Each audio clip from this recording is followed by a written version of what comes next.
Amazon பாண்டோட ரைட்ஸை வாங்கிடுச்சுன்னு உங்க எல்லாருக்குமே தெரியும். அவங்க மெதுவா ஜேம்ஸ் பாண்டை ரீபூட் பண்ணிட்டு இருக்காங்க.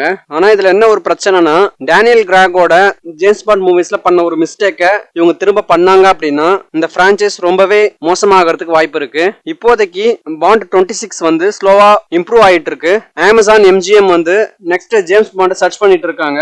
ரைட்டர் ஸ்டீவன் நைட்டுமே இது ஒரு புது இன்வென்ஷனா இருக்கும் அப்படின்ற மாதிரி சொல்றாங்க 007க்கு. பட் ஃபேன் சைட்ல அவங்க டேனியல் கிராகோட யாரால பண்ண ஒரு மிஸ்டேக் திரும்ப பண்ணாம இருக்கணுங்கிறது தான் எதிர்பார்ப்பு. அப்படி என்ன மிஸ்டேக் அப்படின்னு கேட்டீங்க அப்படின்னா, எல்லா மூவிஸையும் கனெக்ட் பண்ண ட்ரை பண்ணதுதான். நீங்க ஓல்டர் ஜேம்ஸ் பாண்ட் மூவிஸ் எல்லாம் எடுத்து பாத்தீங்க அப்படின்னா அது எல்லாமே ஸ்டாண்ட் அலோன் மூவிஸா இருக்கும். நீங்க எப்ப வேணாலும் எந்த ஓல்டர் ஜேம்ஸ் பாண்ட் மூவிஸ் வேணாலும் பார்க்கலாம். இந்த கதையை பத்தின விஷயங்களை நீங்க ஹோம்ஒர்க் பண்ணிட்டு போய் பார்க்கணும்னு அவசியம் கிடையாது. நீங்க ஸ்டாண்ட் அலோனா போய் பார்த்து அதை என்ஜாய் பண்ணலாம். ஆனா டேனியல் கிராகோட படங்கள்ல ஸ்பெக்சர், நோ டைம் டு டை இந்த படங்கள்லாம் வந்து பாண்டோட ஸ்டோரி லைனை வந்து எல்லா படங்களோடையும் கனெக்ட் பண்ணிருப்பாங்க, லைக் மார்வல் மாதிரி. ஆனா இதுல பிரச்சனை என்ன அப்படின்னா, இது சுத்தமா ஒர்க்கே ஆகல.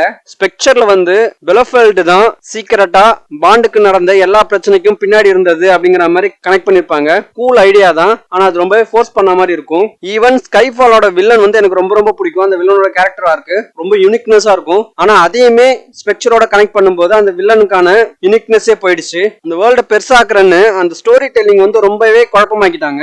ஜேம்ஸ் பாண்ட் மூவிஸோட பெஸ்ட் விஷயமே என்ன அப்படின்னா, எவ்ரி டைரக்டருக்கு டிஃபரெண்ட் ஸ்டைல்ஸ் இருந்தது. சோ அதுதான் ஜேம்ஸ் பாண்டோட யூனிக்கான விஷயம். அதை இப்போ ரீபூட் பண்ற ஜேம்ஸ் பாண்ட் படங்கள்ல கண்டினியூ பண்றாங்களான்னு வெயிட் பண்ணி பார்க்கலாம்.